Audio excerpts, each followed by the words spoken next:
This is Sarah Squires bringing you behind the headlines in today's edition of WYO Today Newsroom. Today, I am joined in the studio by Pamela Canham. She's with Paws For Life Animal Shelter. Welcome to the show this morning, Pam. Well, thank you for having me back, sweetie. It's good to see you. Yeah, you too.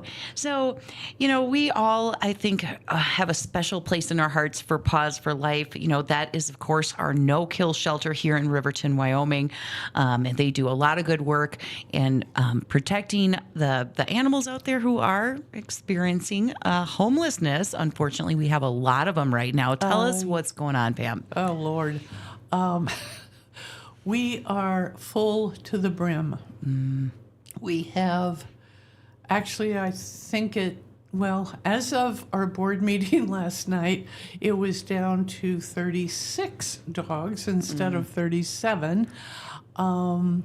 We adopted out 3 dogs and 2 were brought in, one by the sheriff's office and one by the PD.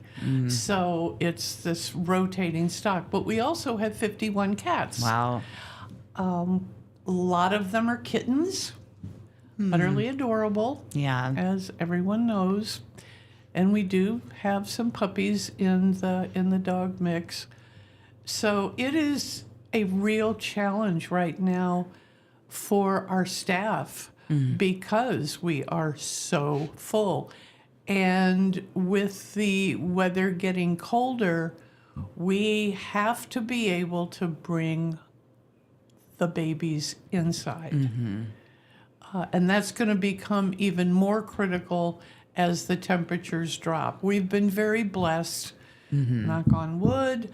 So far this year, we have not had the S word or the really low temperatures that we have seen this time of year in the past. But we are desperately looking for fosters. Okay. Obviously adopters as well.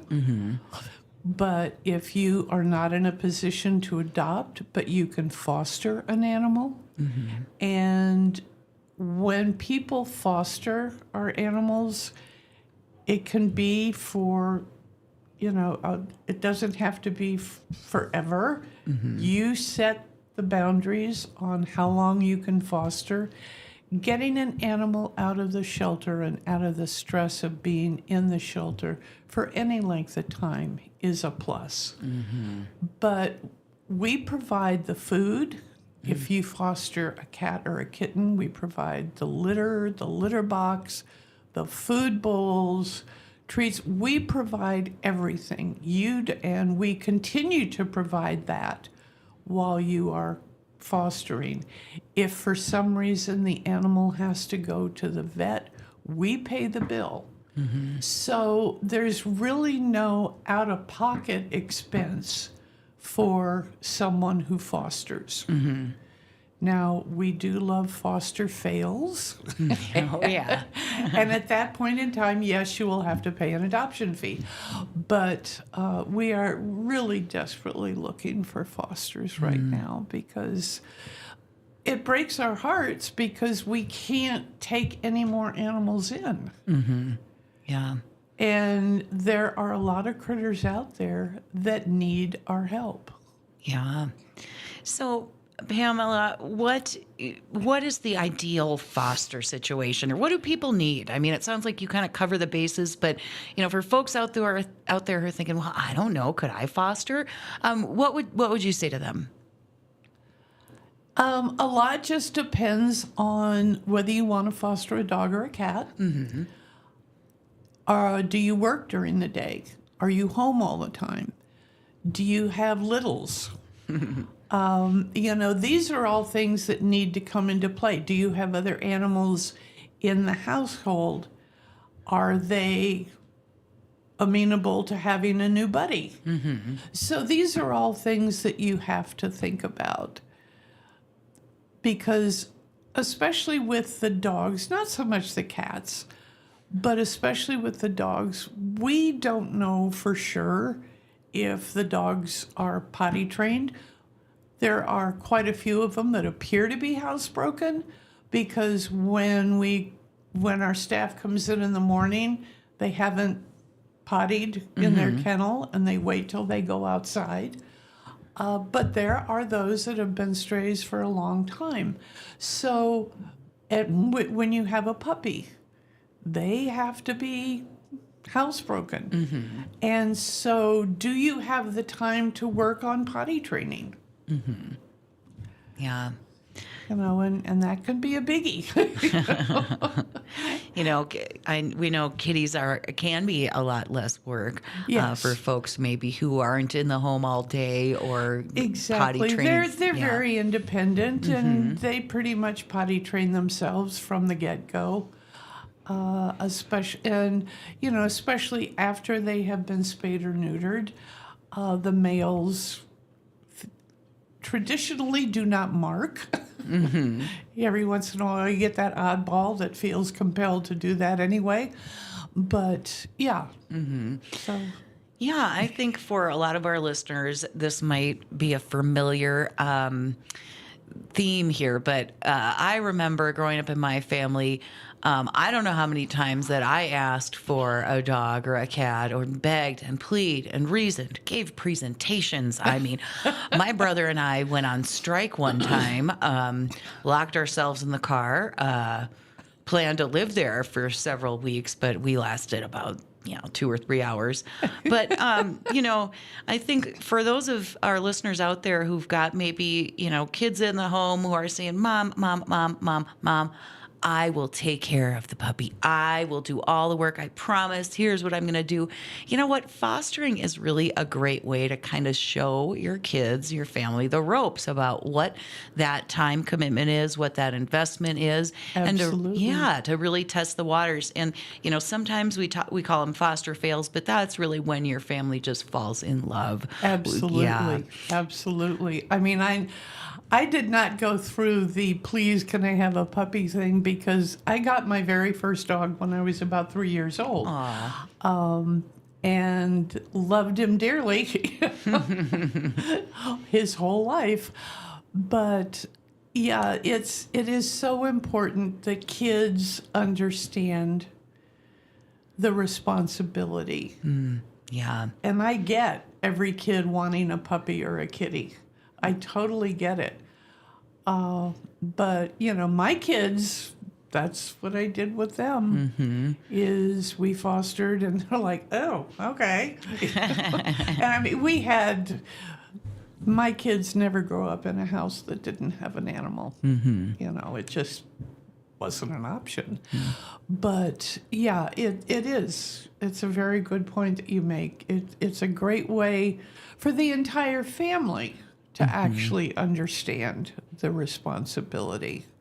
Yeah. It's also a very good way for the entire family to experience the kind of unconditional love you can get from these babies. Yeah.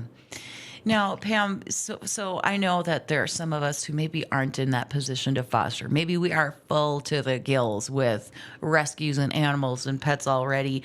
But I'm wondering if you can talk about other ways that folks can help out Paws for Life here, in giving back. What's on your wish list? What can we do to help out? Everything. Well, now, I mean, it is really critical, and I want to give a shout out to Central Bank because they are in the process of putting together dog and cat food and litter for us, which, given the number of animals that we have, is critical. But the other thing that we obviously go through a lot of when we have this many animals are cleaning products. Sure. Laundry soap, shampoo, because they need baths, especially the puppies. Numerous baths for the puppies. But let's see, dog shampoo, just dishwashing soap, because we wash all of their bowls every day, at least once. So any cleaning products, and you can go on to our website, Paws for Life Riverton wy.org. And we have our wish list on there. We also have posted our wish list on Facebook. So you can go on Facebook and sort of flip down to where we have our wish list. Paper towels. Yeah. You know, one of the Clorox things. wipes. Yeah. The list goes on and on, It I'd does. imagine. But some of those really commonly used things that it's just easy to run out of Yes. end up on that list. And, you know, we talk a lot about the lessons that families, that kids especially, can learn when it comes to, you know, fostering an animal, you know, helping to care for an animal. And one idea, I know I've floated this before, but I want to remind people as we are coming up on this holiday season, an interesting gift idea that, you know, kind of teaches children how to give back and how to understand the needs in the community. And it's a project I've done a number of years, and I end up oftentimes using it on, you know, maybe my nieces and nephews who sort of are approaching that age where I go, I have no idea what they want for Christmas, you know. But you can use this for anyone, and it doesn't have to be a kid either. But I go out and I purchase gift cards, and I send them on a mission, and the mission is look up some nonprofits that are in the community and choose one that you want to help, and then find out what's on that nonprofit's wish list. Then you go out and use your gift card, you make those purchases, and then you go and gift them to that organization. And you know, Pam, That is wonderful. they always choose the animal shelter, but it is such a lesson into all of the different, you know, hard work, you know, the resources that go into this mission of caring for animals. And so I think it's also a lesson in, you know, there are so many ways that people can help and give back. And it's not always, you know, going out there and adopting all of the puppies. Maybe that's high up on the wish list, but, Yeah. you know, it's not always that realistic. Absolutely. Well, and we welcome any and all volunteers, whether it's you want to walk a dog, whether you want to go out in the play yard and just play with a dog, if you want to snuggle a cat. And kids are always welcome. If they are younger kids, obviously they always have to be accompanied by an adult. But another way, as if we're talking about the holiday season, we started this tradition a number of years ago, but Christmas Day, all the board members, their families, go down to the shelter Christmas morning, and we give our staff the day off. And we clean the kennels and the litter boxes, and we have always been blessed with so many volunteers that come down and help with that. And we really encourage it. Obviously, more hands, less work. And we always have so much fun. We have donuts, we have hot cider, we have hot chocolate. You know, we goof around. It takes maybe an hour and a half out of your morning. And we have families, and I got to give a big shout out to the Wildcat family. Jenny Wildcat and her daughters come down every year from the time these guys were munchkins, and now I think her oldest one is working on her doctorate. But they still find the time to come down every Christmas and help us out. And it's wonderful because you can spend time with the critters while you're doing all of this. And it just feels good. And like I said, we always have a good time. What a lovely tradition. And it's one that we can all kind of adopt ourselves too. You know, it's a great example for kids, you know, as we're sometimes Christmas morning can kind of turn into this really, you know, presence-driven, you know, moment in time. But it gives us, I think, an opportunity to reflect about what the Christmas spirit is all about, and you know, pass that on down to our kids. What an incredible opportunity! I'm not going to ask you guys to mark your calendars. It's Christmas. You're going to remember this one, right? So, if you're just tuning in here, we're talking to Pamela Canham from Paws for Life. animal shelter here in Riverton, and they are full to the gills here, guys. We're on a desperate search for foster families that can help give some relief to these animals. You know, living in the shelter can be a stressful environment. Some of them have been there for a while, and so if you've got some room in your home, in your heart, now is Well, your opportunity. And one of our dogs that was adopted yesterday was one of our oldest residents, and we were absolutely over the moon. Sweet, sweet, sweet baby. Got a forever home, and we were throwing a party. Yeah. But one thing I would like to mention too before I forget is at our board meeting last night, we unanimously decided that going forward, veterans will always get a 25% discount on any adoption, Wow. dog or cat. That's wonderful to hear. Yeah, attention, vets out there. If you are interested in, adopting an animal, maybe you want to start out with fostering just to see kind of how it goes and, Yeah. and get into the routine and swing of things with a new animal in your home. 25% off with Paws for Life. That is a wonderful special. It sounds like that's guaranteed here going forward. Absolutely. Well, that's the least we can do for what they've given. Now, Pam, I always like to kind of put a little bit of a spotlight on an individual animal. I think it helps us illustrate, that each animal, we talk about these guys by numbers, and of course those numbers are really high right now, but each one of those numbers is a dog or cat who really needs a home, has its own personality, spunk, preferences and that kind of thing. I know you were talking earlier that you've kind of got your eye on a favorite there. Tell us about the dog you've got your eye on. There's a little girl down at the shelter, and they named her Comic, and I'm not quite sure why, but they did. Anyway, she, excuse me, she was at the craft fair at the fairgrounds this weekend with us. We are doing a bake sale fundraiser on Saturday at the library from 12 to 2.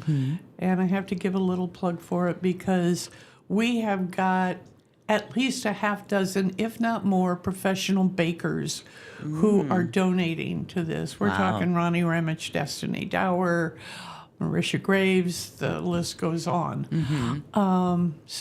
But Little Miss Comic will be there. Wow. And she is one of the sweetest dogs I have ever met in my life. She is calm. She is chill. She loves everything and everybody. Adults, kids, real littles, other dogs, cats. She's never met a beating heart that she doesn't love. We are not sure what she is. Maybe a small shepherd mix. She's not big, but you want to talk about a dog that is so stinking sweet. And you look into her eyes and you're just like, okay, she'll melt your heart. Yeah. She is just an absolute love bug. And she loves to give hugs and kisses, yes. So we are really hoping that she finds her forever home soon. Obviously, we're hoping that all of them do. But this little girl, she's been there for a little while.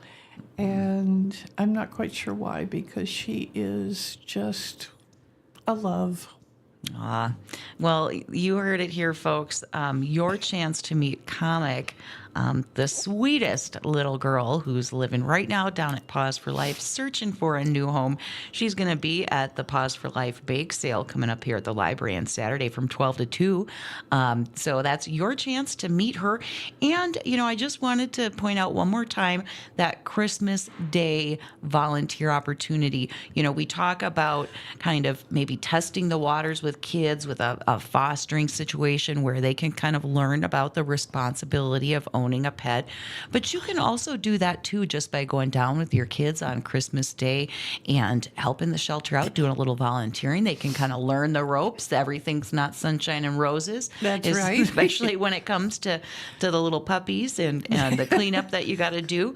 But sometimes, you'll find your little ones are little troopers, and they really are willing to put in that elbow grease and work hard to be a good, responsible pet parent. And so you can kind of feel things out a little bit and develop that sense of responsibility in your home.